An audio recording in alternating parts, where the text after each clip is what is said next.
Wait, the monster? It's not. Now, it's my turn to tell a scary story. Oh, you're getting hyped, I'm getting hyped. Well, at least get your monsters' names right, then maybe it'll scare me a little bit. Oh, trust me, this one's terrifying. In fact, it kept me up for weeks. Dude, weeks? Oh, I'm terrified. Just get it over with, man. Okay, prepare yourselves. This is a true story. No. True story? No, you can't do that. You can't do that to us. Our story begins with 4 young travelers camping in a tent in their backyard. Are they really travelers if they're just in their backyard? Shh! 4 travelers camping in their backyard. They were having a good time. Chilling in their tent, watching nature, telling scary stories, eating s'mores. But soon enough, things changed. How could things have possibly changed? Suddenly, the 4 of them started to hear strange noises outside the tent. Strange noises? Shoot, that is so scary. Well, if you're feeling so scared, my friend, you could retreat outside the tent. However, you might not want to do that after hearing the end of this story. So, the travelers decide to investigate the noise. They step out of their tent and look around. Stop calling them travelers. They're in their backyard. Shh, just enjoy the story. Anyway, as these travelers investigate, the noises get louder and closer and louder and closer. And then what? And then what happened next would forever change the course of their lives. A man jumps out of a bush with a chainsaw. No.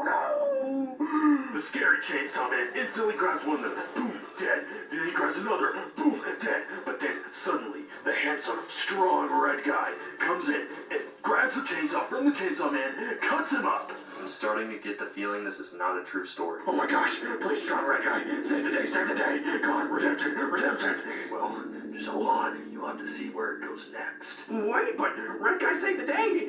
He chopped up the chainsaw man, and that leaves two of the travelers left. I mean, that's 2 out of 4. That's not too bad for an ending. Well, the story continues. And what would happen next would change their lives even more. So, handsome red guy and the other guy, no discernible characteristics. They go back to the tent to enjoy the rest of their night. Enjoy the rest of their night. They just watched 2 of their friends die. And then murdered the murderer in their own who is in their own backyard. And they just go to enjoy the rest of their night. What? Yeah, they had s'mores, they got over it. Those are some brave souls. I could never be like them. Anyway, the 2 of them eventually fall asleep. However, middle of the night, red guy gets up. He's uncomfortable. He decides to go back in the house because he's kind of done with this whole thing, but that leaves one traveler all alone outside. Oh no.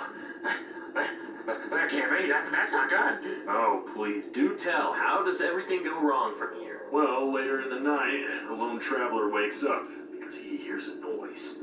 However, it's not the big, red, handsome, strong guy that everyone knows and loves. It's something else. A silhouette outside the tent. It looks like some sort of blob. What? The blob? What? There's no such thing. Well, whenever the lone traveler opened the tent door, he saw the chainsaw man has returned, but he's only a head and feet. That's my worst nightmare! A murderer made up of only head and feet! Are we supposed to be scared of that? I mean, what's he gonna do to him? Stomp on him real hard? Well, that's where the story ends. Nobody knows what happened to the lone traveler after that. However, there is a bit of an epilogue. The big, strong red guy, he becomes really famous. He's really handsome, if I haven't mentioned that already. Everybody loves him, and his name just might be Knuckles. Okay, turn off the